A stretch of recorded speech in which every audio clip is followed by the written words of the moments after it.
Hello Leo, Happy New Year. Welcome to your reading for January 2023. That feels really good to say. This is for Leo, Sun, Moon, Rising and Venus. Please make sure you check all your placements to get a clear picture of what's going on for you at this time. As always, this is a general reading. It may or may not resonate for all of you. Please take the bits that do resonate and leave the rest behind for somebody else. All right, construction happening next door as always. There will be a little bit of disturbance. I'm sorry about that. And secondly, your 2023 overview has been posted on the channel if you want to have a look. These readings are really potent, very detailed and very long. So grab yourself a cup of tea or coffee or whatever, your beverage of choice, and sit through them. I promise you they will help. All right, 2 planets in retrograde as we start the new year. I am not risking anything. We are keeping this simple and just doing a simple past, present, future. Alrighty, we have the Hunter and we have the Thread. Now, the Hunter talks about the chase. It talks about not just an empty chase, but it talks about you truly asking yourself what your goals are. Okay, what are you hunting? Why are you hunting it? What is your weapon of choice? What satisfaction is that going to bring you once you catch your prey, whatever that prey is? Will it give your soul the satisfaction that it deserves? Is the reward going to be worth the effort? Okay, that is what the Hunter talks about. This is to an extent Mars going direct, which it finally will on the 12th of January. So all that pent up energy that Mars comes with when it's in forward motion, when it is retrograding, that pent up energy stays pent up. It can't be dispelled in the correct fashion. So I feel like once this planet goes direct, you will have a focus and you will finally have the energy to direct yourself towards that focus in the correct way, in a healthy way. Right? Neptune has been making a couple of hard aspects to the other planets that can cause a little bit of disillusionment. So I feel like with all of these transits shifting, there is clarity towards our goals now. Okay. Now we have the Thread.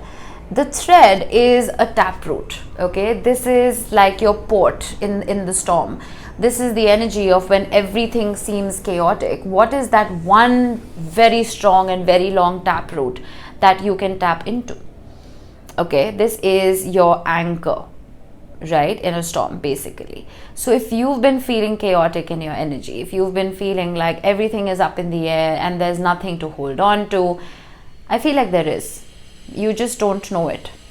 This taproot can even just be deep within you.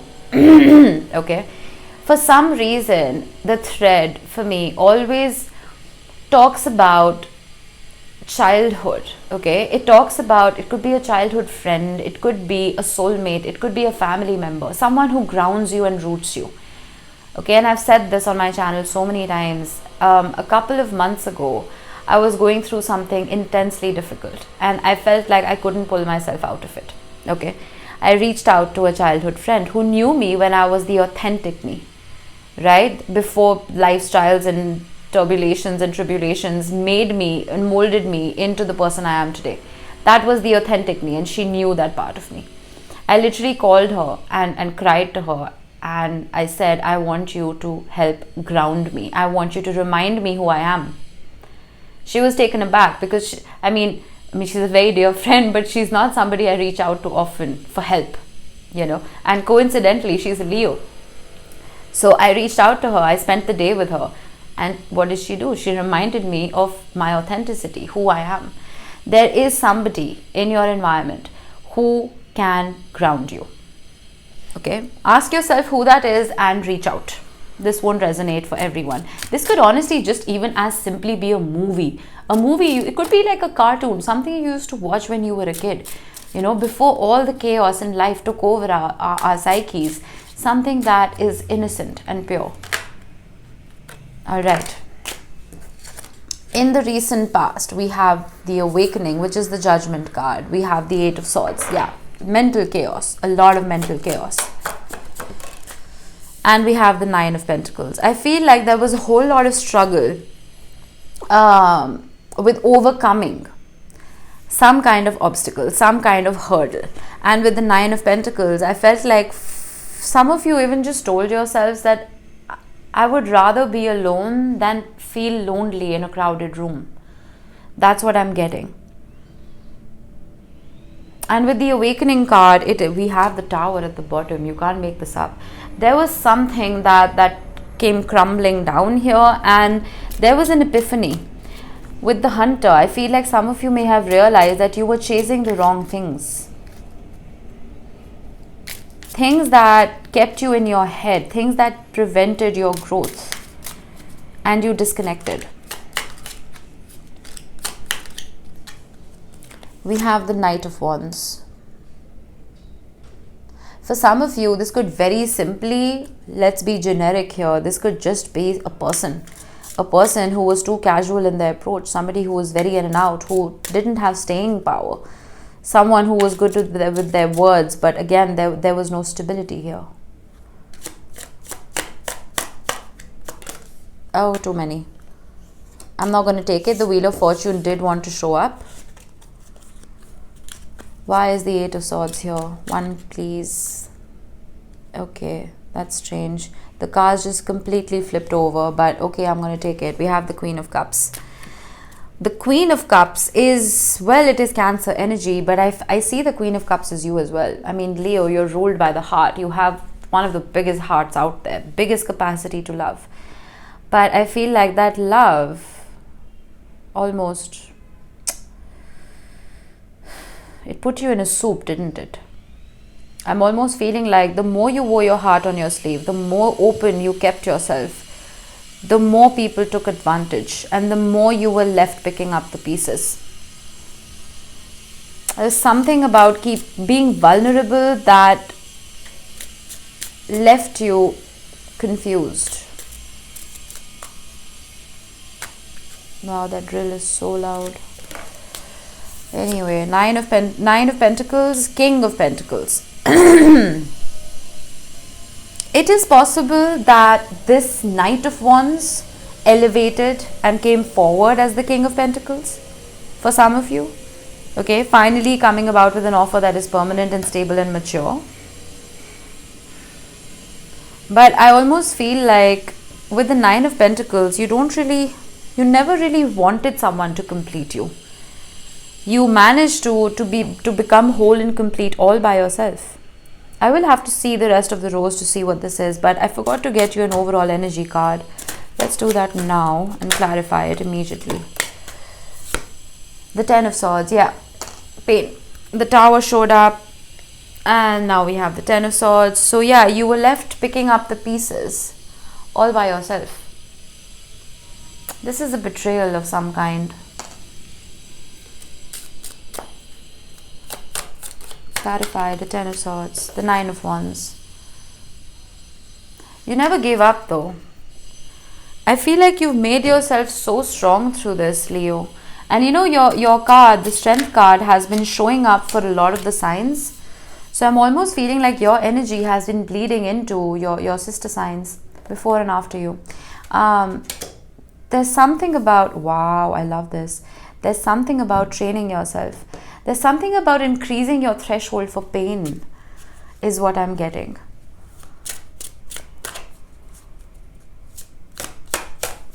(2022) was a very difficult year. That's too many. We do have the Knight of Cups, Seven of Cups, and Five of Wands.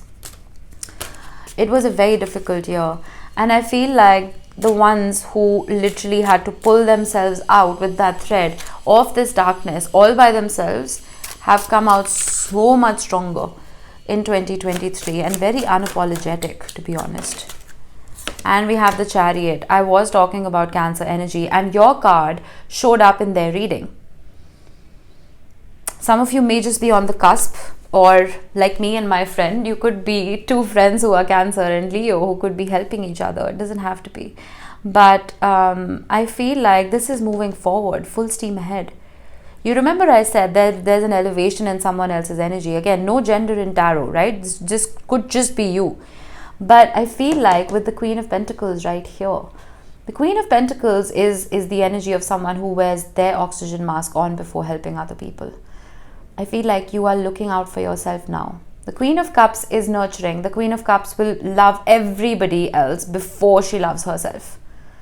Okay, but now you're in Queen of Pentacles energy. You're practical, grounded, stable, nurturing to self. 8 of Cups, you're walking away from what doesn't serve you. You're not walking, man. You're running. You're flying away from what doesn't serve you with the Chariot right here. Magician, Ace of Pentacles, 6 of Swords, creating your own reality in a beautiful fashion. My goodness. Queen of Pentacles, why is this here? 7 of Swords. Yeah, because you're tired of the variables. You're tired of the drama. Now, the 7 of Swords is literally, some people talk about the 7 of Swords as a card of lying, cheating, stealing, right? It is possible that that is what you're elevating from, right? You're removing all of that from your life. But the 7 of Swords, if you look at the Rider-Waite closely, is a man or woman, doesn't matter, who is stealing swords and looking back playfully at the enemy camp that the swords are being stolen from. It's almost a challenge, like, look, I've stolen those swords. Now you can't use them against me. You know what I mean? That's what happens when you withdraw your energy from people who are self-serving, from people who don't have your back. Once you steal those swords, they can't be used against you. So you have completely detached yourself from people, places, and situations that are not your thread, that are the chaos and not the thread. You know what I mean? With the Hunter even, I'm getting movement. I'm just getting you flying away, just running away from these people. The Emperor, you're elevating yourself. I don't like to look at genders in tarot at all, but the Emperor is, it's an elevation. It is you controlling your own life, you controlling your own destiny. And this could, for some of you, even mean moving away from a corporation or a company or whatever and bossing up, becoming your own boss, becoming an entrepreneur. But for the others, it's I feel like you're walking away from a controlling situation, from a controlling person, and taking control of your own life. Why is the Chariot here? 7 of Wands. Excuse me. Standing up for yourself. You're very unapologetically disengaging, Leo. 7 of Wands is literally self-preservation. This is standing up for what you believe in.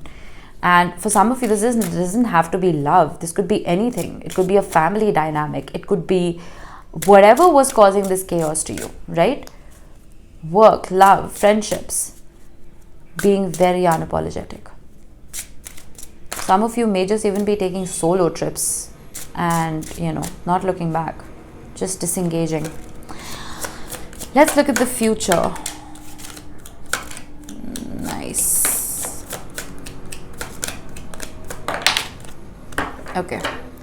Bottom of the deck, we have the 7 of Swords. We have 2 9s right here. 9 of Cups, Page of Wands, and the King of Swords. I actually really like this. The King of Swords is a master at cutting people out. The King of Swords is unapologetic, very intelligent, and very, how should I put it? It's very logical. Okay. With the Page of Wands, I feel like you are reconnecting with your inner child. You may have had to grow up very quickly in the past. I have been talking about childhood memories, right? You may have had to boss up and grow up and adult very quickly in your life. But I feel like you're taking out time now to finally stop and smell the roses, because you have that time and energy now for yourself. 7 of Swords, 7 of Wands, Temperance, saying no to the drama. The Star, it is an isolative energy, the Star. It is healing. I feel like you have realized that you were hunting the wrong things. And it's time for you to start focusing more on your roots than anything else, Leo. The King of Swords, and we have the King of Swords with the King of Swords. That is a confirmation of being logical, thinking more from your mind, and cutting people out that just put you in your head. We have 2 7 of Swords, and we have an 8 of Swords.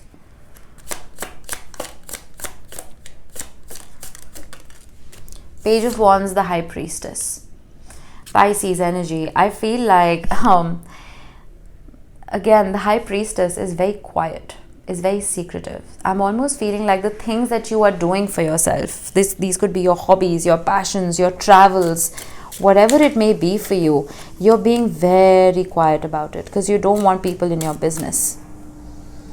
Self-preservation, and I like that. The Page of Wands again with the Nine of Cups. There's so much playfulness here.